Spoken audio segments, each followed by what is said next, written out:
WWE have a historically low performance. WWE exposed for their treatment of journalists. Edge's leaving AEW date, and more. I'm Ollie Davis, and this is the WrestleTalk News.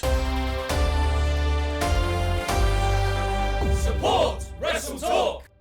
It feels like the last year of WWE has been record broken after record broken. Highest attendance figures for house shows, the biggest two-night WrestleMania ever, longest ever tracking shot for a Sami Zayn entrance. But WWE just set a new, bad kind of record, and it could signal the last 2 years of growing momentum has slowed. WWE Contre Coup, aka Backlash, took place in France on the 4th of May, as the first premium live event after WrestleMania 40 and the declaration of the Paul Levesque era. He's in charge now, haven't you heard? But while that show set its own incredible record, pulling in $3 million in ticket sales, which is the largest gate of any arena show in WWE history, as opposed to the larger capacity stadium shows, that high level of interest in the PLE didn't seem to extend outside of France. Dave Meltzer has reported on Wrestling Observer Radio that Backlash on pay-per-view did just 3,700 buys. But Uncle Dave, you ask, who's still buying WWE shows on pay-per-view? I'm surprised it's that many in 2024. Well, it was still down 39% from the Elimination Chamber show in Perth back in February, so you can somewhat compare apples to apples. Or should I say, baguettes to hot dogs on the Barbie. But Dave's got another metric that's a bit more contemporary. Google, which is still pretty relevant. The Google searches were the lowest for any WWE pay-per-view I've ever seen, 100,000. The low interest in Backlash comes after similarly decreasing TV numbers. SmackDown's Night 1 episode of The Draft, which historically ranks as one of the most watched shows of the year, did the brand's lowest rating since December. And viewers weren't to know going in that The Draft was going to have nothing of note happen. Of course, none of this even touches the business performance of the company. WWE isn't incentivized to make every show they put on must-see, because TV or streaming networks have already paid for it up front. Us viewers aren't really WWE's paying customers. USA Network and Netflix are. But Levesque should take note of the all-time low interest in Backlash. It had an incredible crowd and great wrestling, but a lot of WWE's casual audience appeared to skip it.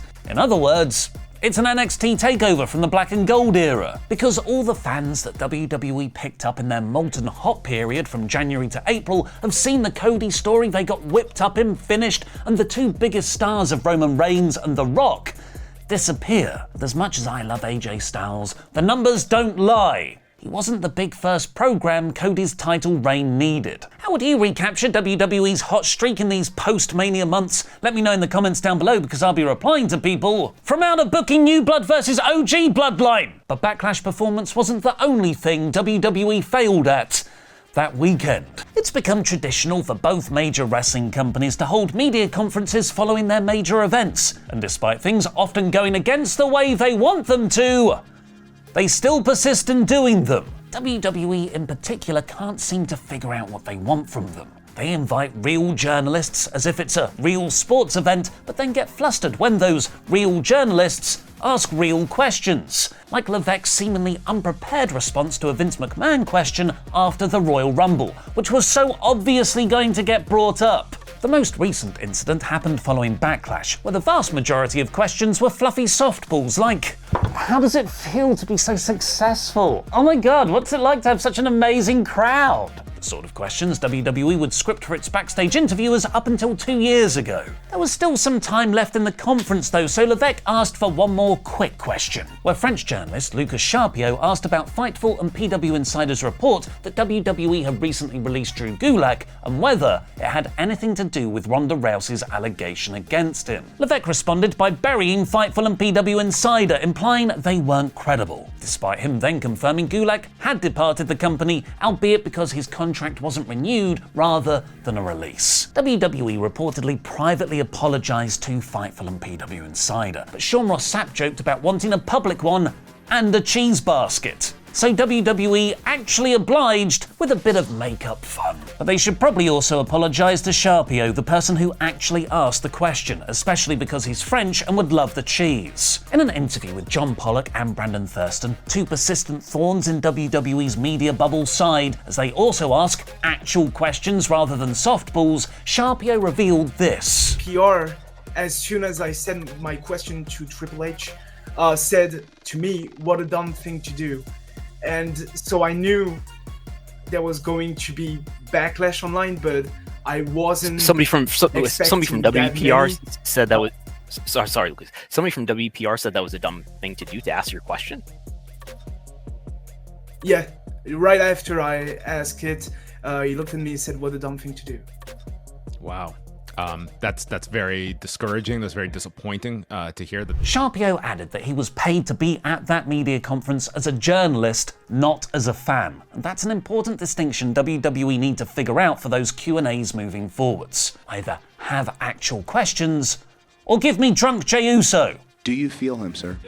WWE will be hoping interest in their next PLE is boosted by every real wrestling fan's favourite thing: tournaments! If only everyone could compete in them. Following both Drew McIntyre and Asuka already having to be replaced by Jey Uso and Dakota Kai respectively due to injury, SmackDown General Manager Nick Aldis has revealed Bobby Lashley has also been pulled because he's not medically cleared. He'll be replaced by his Pride stablemate Angelo Dawkins, who will now face Tama Tonga in the opening round. Interestingly, on the ladies' side of the tournament, two very big potential winners have been announced. Current women's tag team champions Bianca Belair and Jade Cargill. Cargill will take on Piper Niven, and Belair will face Candice LeRae. This could be very smart booking, given a kayfabe reason for the team to have to fight each other later in the tournament, which could sow the first seeds for their inevitable breakup. The worst way to break up tag partners is, of course, the Royal Rumble, where they should just stay together to have an advantage until the very end. I see you nodding in improvement there. After booking WrestleMania 41 way too far in advance, Luke, Pete and I thought we'll give the Men's Royal Rumble 2025 match a go too, which is out tomorrow. Here's a clip. The new blood. We've had our fun, we've had our comedy, it's time for seriousness now. Simon Miller. This is how you get to the WrestleMania match. 3 in a row of Petey Williams, Abyss, Simon Miller. Wait for it. It's about to get real good. Okay. This is the fun first 10. Why? Is Mr. Beast coming in next?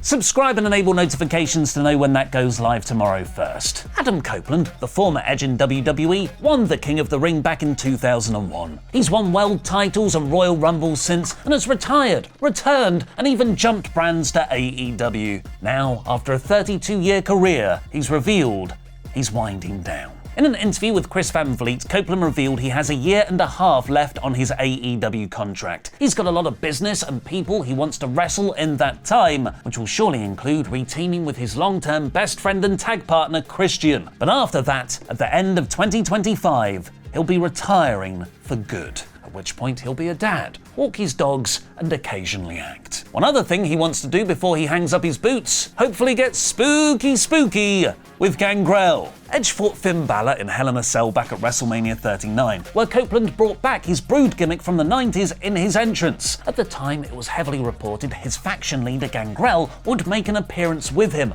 but that never happened. And now Copeland has revealed why. Man, I tried and I just got shut down. Every person shut it down. So, this isn't a knock on WWE, but I'd always get the, well, nobody remembers. I'm like, people remember. Wrestling fans remember. What was I talking about again? Oh yeah, Edge's AEW heat. Copeland talked about his first return back to wrestling in 2020, where he was talking to both WWE and AEW about a comeback. Ultimately, Vince McMahon convinced him it should be with WWE, as he already had a legacy there. According to Brian Alvarez, though, this upset people in AEW because he allegedly let them know he was going to return with them. And then all of a sudden, he signed with WWE. Thankfully, that's all water under the bridge. Now he's with AEW. While you wait for our predicting the Royal Rumble 2025 way too far in advance, watch us do the same thing for next year's WrestleMania by clicking the video on the left.